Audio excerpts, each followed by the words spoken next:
తెలంగాణలో ప్రజాస్వామ్యం ఉందా లేదా, ఉంటే ప్రమాదంలో పడ్డదా? నియంతల మానసిక స్థితి లోపట ఈరోజు తెలంగాణ లోపట అధికారం చెలాయిస్తుంది. ఇంతకుముందు కప్పల ప్రసాద్ గారు చెప్పినట్టు మా అమ్మనే తెలంగాణ ఇచ్చిందని ఒకడంటుంటే మా అయ్యనే తెలంగాణ తెచ్చిందని ఇంకో పార్టీ అంటుంది. కాంగ్రెస్ పార్టీ ఏమో సోనియమ్మనే తెలంగాణ, అమ్మ లేకపోతే తెలంగాణ లేదు, మా అయ్య లేకపోతే తెలంగాణ ఎట్లొచ్చిందని బీఆర్ఎస్ పార్టీ అంటుంది. ఈ రెండిటి భావజాలం లోపట సకల జనులు ప్రజాస్వామిక ఉద్యమం అనేటువంటిది మరుగున పడేశారు. ఊరు వాడ ఏకమై తెలంగాణ ఆకాంక్షను ఏదైతే ఢిల్లీ వరకు చేర్చి వంట వార్పుల ద్వారా యావత్ 4.5 కోట్ల ప్రజానికం గొంతు ఏదైతే ఉందో, కవులు కావచ్చు, కళాకారులు కావచ్చు, రోజువారీ కూలి కావచ్చు, ఉన్నత వర్గాలు కావచ్చు, చదువుకున్నోళ్ళు కావచ్చు, చదువు లేనోళ్ళు కావచ్చు, అన్నిటికీ పరిష్కారం తెలంగాణ వస్తే సాధ్యము అని ప్రజలైతే ఉద్యమం చేసి సాధించుకున్నారు. తర్వాత ఏమైంది ఈ రోజున తెలంగాణ అనేటువంటిది ప్రశ్నార్థకం. సూటిగా పాయింట్కి వస్తా. నాకు కప్పల ప్రసాద్ గారు తెలంగాణ ఉద్యమంలోనే పరిచయం. రంగారెడ్డి జిల్లా లోపల ఊరూరు తిరిగినాం మేము. నేను ఒక విద్యార్థి నాయకునిగా, వారు ఒక జర్నలిస్టు నాయకునిగా తెలంగాణ ఆవశ్యకత గురించి ఊరూరు తిరిగి చెప్పి తెలంగాణ ఉద్యమంలో పాల్గొన్నాం. మురళీ మనోహర్ గారు ఉన్నారు ఇక్కడనే వేదిక మీద. 94 నుంచి నేను విద్యార్థిగా తెలంగాణ ఉద్యమంలో ఉన్నా. అప్పటికి కేసీఆర్ కూడా పుట్టలే, టీఆర్ఎస్ పార్టీ కూడా పుట్టలే. గోదావరి కృష్ణా తెలంగాణ సస్యశ్యామల యాత్ర ఏబీవీపీ చేసింది. ఆ రోజున విద్యార్థులుగా మేము బంగారు తెలంగాణ, సస్యశ్యామలమైనటువంటి తెలంగాణ ఆవశ్యకత గురించి చెప్పినాం. కానీ వాళ్ళు చూస్తుంటే బాధ అనిపిస్తుంటది. ఏమంటే ఓడోడిగా మేమే టీకేదారులం తెలంగాణకు. ఇక అసలు విషయం తుకుడే గ్యాంగులు. ఇవాళ తెలంగాణ తుకుడే గ్యాంగుల యొక్క ఎజెండా మీద ప్రతి ఒక్కరు మాట్లాడాల్సిన అవసరం ఉంది. ఎందుకంటే ఈ తుకుడే గ్యాంగుల చేతులలో తెలంగాణ పెడుతందుకు కాదు, తెలంగాణ ప్రజానికం పోరాడింది. అసలు అంబేద్కర్ మహనీయుడు ఆలోచన చేసిండు. వాస్తవానికి సెకండ్ క్యాపిటల్ గా తెలంగాణ ఉండాలని, హైదరాబాద్ ఉండాలని కోరుకున్నాడు. ఎందుకంటే ఇక్కడ ప్రజల యొక్క సంస్కృతి, ఇక్కడ ప్రజలు ఆదరించేటువంటి విధానము, ఇక్కడ ఉన్నటువంటి విశిష్టత గురించే తెలంగాణను, హైదరాబాద్ను 2వ క్యాపిటల్ గా చేయాలని ఆనాడే అంబేద్కర్ మహనీయుడు ఆలోచన చేస్తే, ఇవాళ ప్రతి ఒక్కరు ఆయన పేర్లు పెట్టుకొని ఏం నినాదాలు ఇస్తారండి? గో బ్యాక్ నినాదాలు. అయ్య జాగిరి అంటుండ ఒక ఆయన వచ్చి, వితండవాదం మంత్రి స్థానంలో కూర్చున్న ఆయన వచ్చి మా అయ్య జాగిరి అంటుండ. అందరి జాగిరి. కానీ మీ మానసిక స్థితి ఏమున్నది? తెలంగాణలో వాడు గోబ్యాకు, వీడు గోబ్యాకు. కొంతకాలం మార్వాడి గోబ్యాక్ నినాదం చేసినారు. ఇప్పుడు పవన్ కళ్యాణ్ వస్తే దాన్ని ఒక పెద్ద ఇష్యూగా చేసేటువంటి ప్రయత్నం చేశారు. వీళ్ళందరి భావజాలం ఏంటంటే వేర్పాటువాద భావజాలం. ఈ వేర్పాటువాద భావజాలాన్ని నికార్సైనటువంటి తెలంగాణ వాదులం నిర్మోహమాటంగా వాడు ట్యాగ్ వేయాలన్నా, వాడు మనకు ట్యాగ్ వేయాలన్నా, నువ్వు సర్టిఫికేట్ ఇవ్వాలన్నా మాకు తెలంగాణ వాదులు ఎవడు తెలంగాణ వాదు ఎవడు కాదంటందుకు. మీరు పుట్టక ముందు నుంచి తెలంగాణ ఉద్యమంలో ఉన్నటువంటి వాళ్ళం ఎంతమంది త్యాగాలు చేసిండ్రు. ఈ వేర్పాటువాదం ఎట్లుంటదంటే నేను చాలా స్పష్టంగా చెప్తా. ఇది హిందుత్వాన్ని వ్యతిరేకించేటువంటి వేర్పాటువాదం, జాతీయవాదాన్ని వ్యతిరేకించేటువంటి వేర్పాటువాదం. ఇవాళ ఒక పవన్ కళ్యాణ్ వ్యతిరేకించరు అంటే వీళ్ళ పుట్టుకనే వేర్పాటువాద పుట్టుక, వ్యతిరేకించేటువంటి వాళ్ళను. మీకు బాగా గుర్తుంటది, మిలియన్ మార్చ్ అయినప్పుడు 17 విగ్రహాలు వలిగినాయి ట్యాంక్ బండి మీద.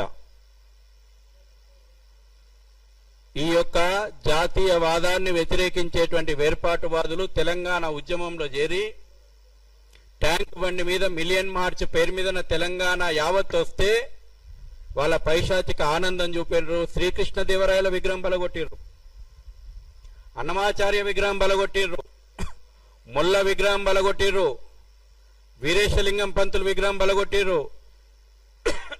మళ్ళీ కొన్ని విగ్రహాలు కనవల్లే వీళ్లకు. అంటే టార్గెట్ గా ఏ విగ్రహాలను బలగొట్టాలనో సెలెక్టెడ్ గా జాతీయవాదాన్ని టార్గెట్ పెట్టుకొని పనిచేసినటువంటి శక్తులు మిలియన్ మార్చిని మేము గుర్తించినాం. ఆ రోజే ఏబీవీపీ తరఫున మేము గలమెత్తినాం, ఈ రకమైనటువంటి వేర్పాటువాదం తప్పని చెప్పినాం.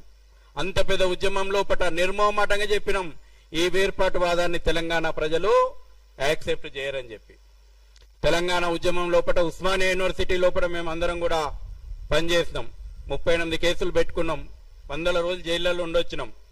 ఏ రోజు కూడా ఈ శక్తులన్నీ కూడా అవకాశం దొరికినప్పుడల్లా తెలంగాణ ఉద్యమాన్ని వేర్పాటువాదం వైపు తీసుకుపోయేటువంటి ప్రయత్నం చేశారు.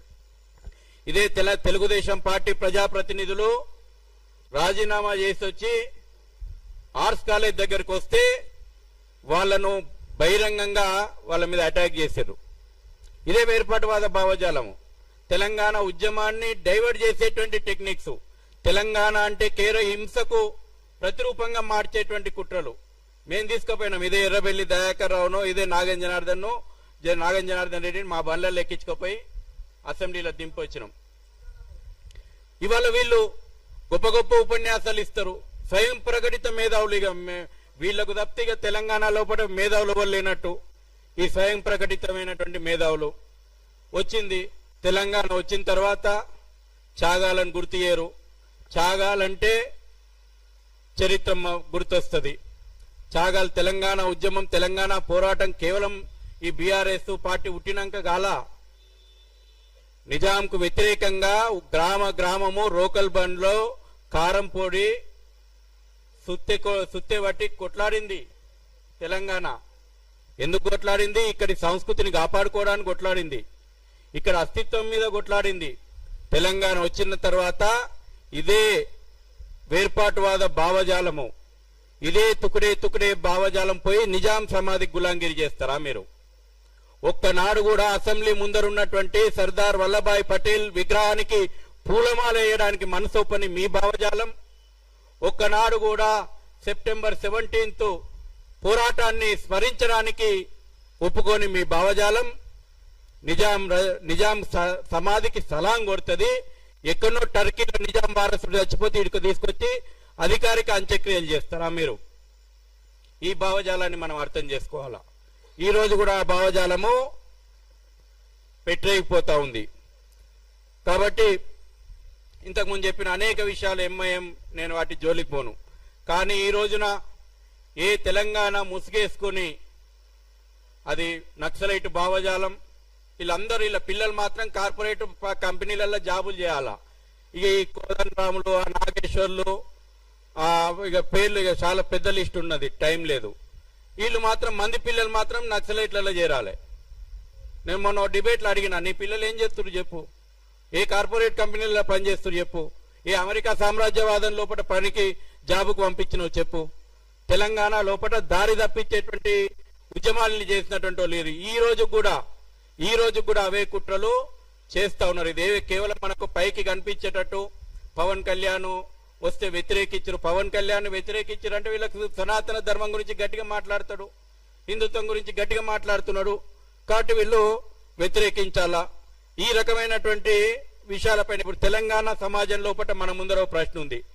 మనం గట్టిగా మాట్లాడాల్సిందే, లేకపోతే ఈ తుక్డే గ్యాంగులు తెలంగాణను వశం చేసుకోవాలని కలలు కంటున్నారు. అరే ఓడోడిగా నీకు వీడేమన్నా స్టాంప్ వేసి ఇవ్వాలన్నా తెలంగాణకు హైదరాబాద్కు రావాలంటే? వీడి భావజాలం ఎట్లయిపోయిందంటే ముఖ్యమంత్రిని, మంత్రులను, రాజ్యాంగాన్ని, వ్యవస్థలను ఇవేవి మాకు పట్టనట్టు మాదే తెలంగాణ అన్నట్టు మాట్లాడుతూ ఉన్నారు.